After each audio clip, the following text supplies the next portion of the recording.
ሰላም ለእናንተ ይሁን ውድ የቻናሌ ቤተሰቦች እንደምን ቆያችሁ? ለቻናሌ አዲስ ለሆናችሁ ላይክ፣ ሰብስክራይብ እያረጋችሁ ዛሬም ሐረግ ድራማ እናያለን ማለት ነው።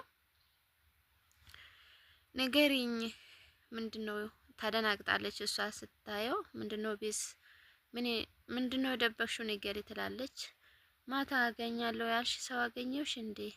ብዙ ተስፋ እንዳለው ነገረኝ እና የመጀመሪያ ችሎት ወንድሜ ይፈታል እርግጠኛ አይደለም፣ ግን የማስፈታት እድል አለ። ውጭ ሆኖ ክትትል ማድረግ ይችላል። ከሀገርም መውጣት አይችልም። በተፈለገ ሰዓት ፍርድ ቤት መቅረብ አለበት፣ ግን እንደ ድሮ የትም መንቀሳቀስ ብዙም አይችልም።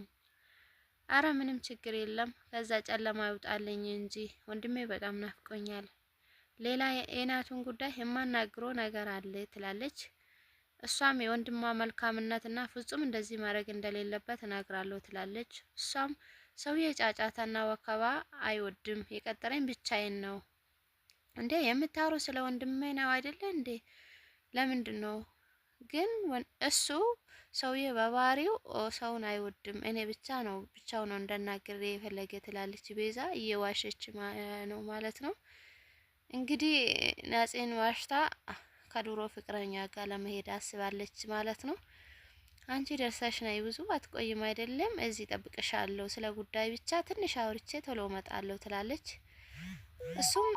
እሷም በቃ ቶሎ ሄጂለት ወንድሜ አንቺን በመጠበቅ እንዳይሰለች ትላለች ብላ ጓደኛዋን ስማ ትወጣለች ማለት ነው። ዋሽታለች። እንግዲህ ገንም ደግሞ ልጁ ጋር ሄዳለች። ልጁም ደግሞ እህቴ እንደሆነች እኔ ነግራታለሁ። እስከ መቼ ድረስ ነው እህቴን የምደብቃት? አንቺ ከፈራሽ እኔ ነግራታለሁ ይላታል ማለት ነው። እንግዲህ ለእናቷ ቡና እያፈላ ነው። አይኑን እያየው የእህቷን ነገር አሳስቧታል ማለት ነው። ግን ቆይ ምንድነው በዚህ ልክ ያስተከዘሽ እናቴ?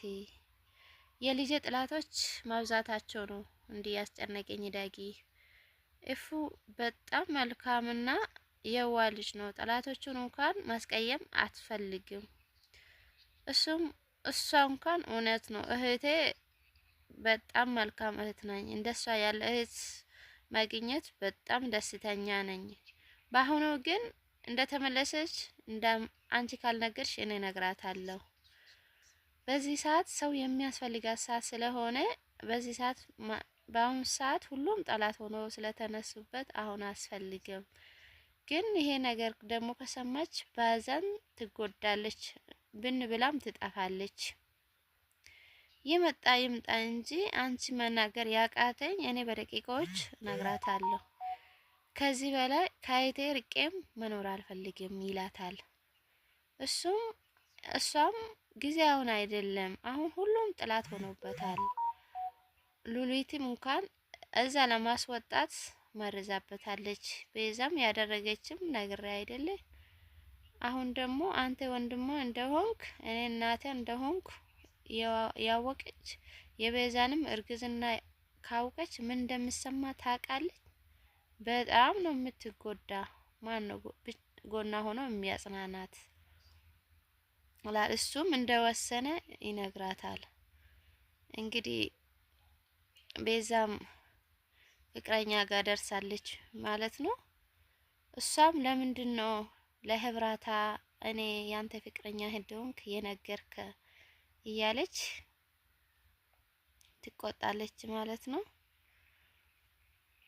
እንግዲህ እሷ ስለናቱን ላናግር ብላ ወጣ ፍቅረኛዋ ጋር የድሮ ፍቅረኛ ጋር መኪና ውስጥ ሆኖ እያወሩ ነው።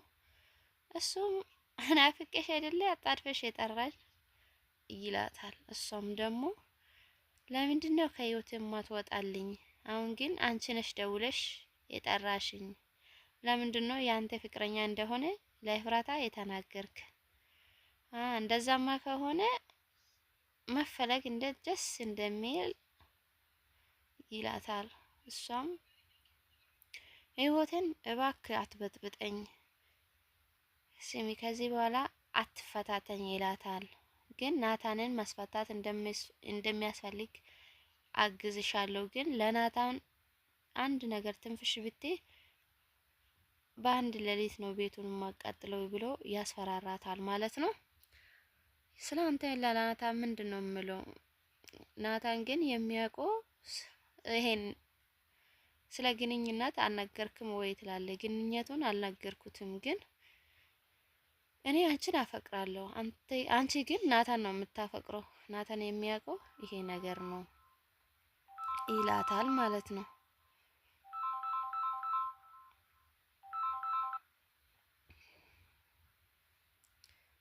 እና ከዚህ በኋላ ለናታን ምንም ነገር እንደማትናገር ይላታል ማለት ነው።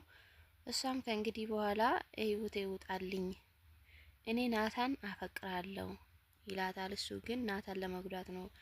የኔ ይበቃል፣ እኔ የጎዳኸኝ ይበቃል፣ እባክህ ከናታን ራቅልኝ ትላለች ማለት ነው። እሷ እንግዲህ በጣም ተጨንቃ መኪና ውስጥ ቁጭ ብላለች። እሱም ናታንን አስፈታለሁ ብሎ ጥሎ ይወጣል።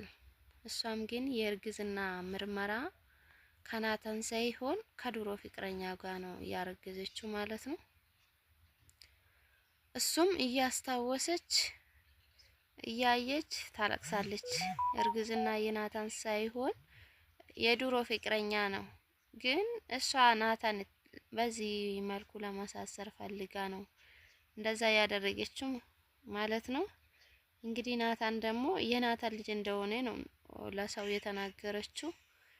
እያስታወሰች በጣም ነው የምታለቅሰው። ግን አንተን ያወኩ ቀን በጣም እጠላለሁ እያለች የእርግዝና ምርመራውን አጠገቧ አድርጋ በጣም ነው የምታለቅሰው። ወይኔ አምላኬ አሁን ምንድነው የማደርገው? እኔ ከናታን ውጭ ማንንም ማግባት አልፈልግም ትላለች እና ስልኳን አንስታ እስቲ ለነጽ ሊደውልለት እሷ ምክንያት ይኖር ይሆናል ብላ ለሷ መናገር ትፈራለች። ግን መፍትሄ አጣጣም ብላ ለሷም ለመናገር ፈርታለች ላይ ማለት ነው። ልትደውልም ስልኳን አንስታ ስለዚህ ክፉ ሰውዬ እሷ ማወቅ የለበትም ትላለች። ግን እሱ ካወቀ ናቱን የኔ ማድረግ አልችልም እያለች በዚህ እያለች እሷም ትደውላለች ማለት ነው። ደውላም ምንድነው ምን ሆነሽ ነው? ድምጽሽ ልክ አይደለም ትላለች እያለቀሰች። እሷም ስልኳን አንስታ ምን ሆና ነው? እንዴት አመሸሽ? እኔ ደህና ነኝ። ሰሞኑን ግን የናታን ሁኔታ ደስ አላለኝ ብላ ስለ እብራታ ሲያወራ ደስ እንደሚል ትናገራለች። እሷን ግን የሆነ ነገር እየፈጠሩበት ነው። ምን እናስብ እሷን ምረሳ ይላል። ግን ወንድሜን አንዴ ካጣሽ አንዴ ከበድ የሚያለ እቅድ ማቀድ አለብኝ ትላለች። እሷም በዚህ አጋጣሚ ይሄን ነገር ልትጠቀም ትፈልጋለች ማለት ነው። ልጁ የናታን እንደሆነ እና ጥሩ ሀሳብ ነው ብላ በዚህ ናታንን ልታሳስር ትሞክራለች። ናታን የዋ ስለሆነ እንደምንም ብዬ አብሬ ተኝቼ ያንተ ልጅ ልበለው ብላ ሀሳብ ውስጥ ገብታለች። ግን ተመስጣለች። እሷም ሄሎ ሄሎ በማለት ጉሮሮን አደረግሽው ምን ሆነሽ ነው ትላለች። እሷም ናታን እንዴት አድርጋ ግሏ ማድረግ እንዳሰበች ተናግራታለች። ግን አስቤ አንድ ነገር ማግኘት አይቀርምና እነግርሻለሁ ትላለች። እንግዲህ እሱ ከጎኑ ካለ መቼም ደስተኛ እንደማይሆን የድሮ ፍቅረኛው ጋር ደርሳ እያለቀሰች እየተመለሰች ነው ማለት ነው። እንግዲህ የአንድ ቀን ምሽት አጋጣሚ ተጠቅማበት ያንተ ልጅ ነው ልትለውት ማለት ነው በመርዝ እንግዲህ የዛኔ እሷና አጼ ተመሳጥሮ የኪኒን መድኃኒት አድርጋ አብራ ተኝታ ማለት ነው የሱ ልጅ እንደሆነ በዚህ አጋጣሚ ልትጠቀምበት ነው ማለት ነው። እሱን እያስታወሰች በጣም እየተሰማ ታለቅሳለች። ግን ገኔና ጺም እዚህ ላይ ሆና ስለ ናቱ ጉዳይ ገኒ እሷም ታወራለች ማለት ነው። ስለ ወንድሞ የሷ በአባቷ መውጣትና የሷን ክፋት በአባትሽ ነው የወጣሽው እያለች ግን ምን ልትነግሪ ነው ገኒ? ናታ በጣም መልካም የዋ ሰው ማስቀየም ስለሚያስፈልግ ልጅ ነው። አንቺና ወንድምሽ ያለ መካከል በጣም እንደምትገረም ትነግራታለሽ። እሷ ደግሞ የአባቷን መጥፎ ባህሪ እንደተጋባሽ እና ልክ እኔ ያሰብኩ ካልሆነ ድርቅ የምትል ነው። ይሄ ባህሪሽ ግን በኋላ እንድጸጸት ያደርግሻል ትላለች። እሷም ለናታ አስባ እንደሆነ ትነግራለች። እሷም ቤት ተቀምጣ ያለቻት ነገር ልክ እንደሆነ ተረታለች። እውነቱን የቤዛ እርግዝና የሷም ልቧን አድምቷታል። ግን ወንድሜ ከእስር ቤት ሲወጣ በሱ ህይወት ጣልቃ እንደማትገባ ቃሏን ትገባለች። ግን እንደዛ ከሆነማ አርጋሻለኝ። ግን አንድ ሰው ክፉ የሚሆንም ደግ የሚሆንም የራሱ መንገድ አለው። መጥፎ የሚሆን ሰው ግን ብትመክሪ ብትገርፍም ራሱ ካልፈለገ በስተቀር ከዛ ድርጊቱ አይመለስም። ልክ እንደዛም ደግ ባሪ ያለ ሰውም ተው ብትይም ይሄ ደግነት ይጎዳል ብትህም እሱ ራሱ ህይወት ካላስተማረ በስተቀር መቼም አይሰማሽም፣ አይመለስም። እሱም ልክ ነሽ። እኔም ወንድሜ ከጎኔ እስከሚለይ ድረስ አልተረዳውም ነበር። ለሱ የማደርገው ደስታ ይፈጥርበት ብዬ አስብ ነበር። እኔ ምንም ነገር ካስደሰተኝ እሱን ደስተኛ ያደርጋል ብዬ አስብ ነበር። ግን ስህተት ነበር። ከዚህ ላይ ግን ራሴን በጣም ጠልቻለሁ። ነገሮችን የማደርገው እንኳን ቤዛ ደስ እንድል ብቻ ነበር። አሁን የምፈልገው ግን ወንድሜ ከእስር ቤት ወጥቶ ደስተኛ እንደሚሆን ብቻ ነው ትላለች። በእንባ የታጀበች ትገልጻለች።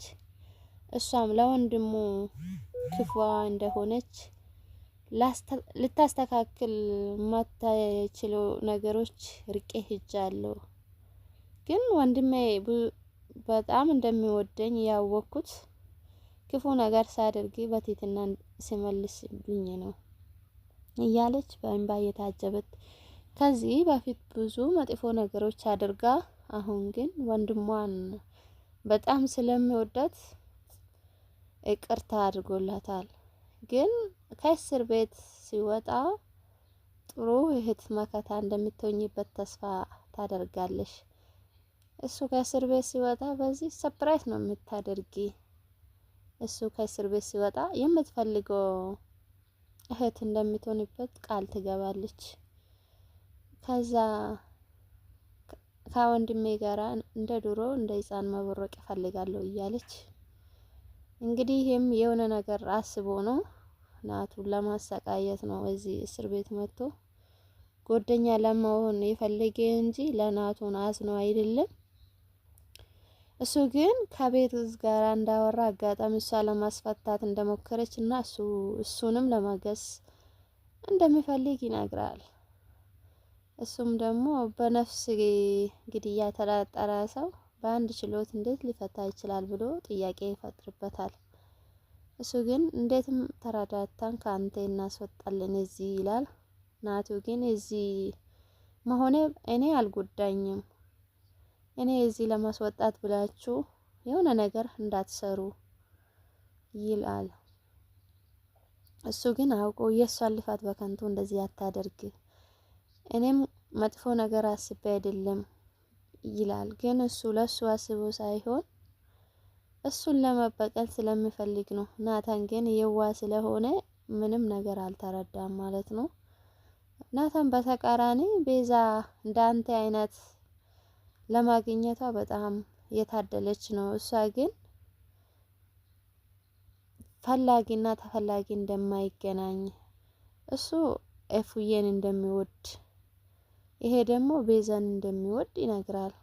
ግን ሲወጣ በጣም እንደሚያወሩ ለሁሉ ነገር አመሰግናለሁ ይላል።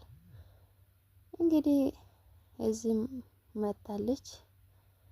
አይኗ ፊቷን አፍጥታ ትመጫለሽ ብዬ ግን አልጠበቅኩም ነበር፣ እንዴት መጣሽ ይላል።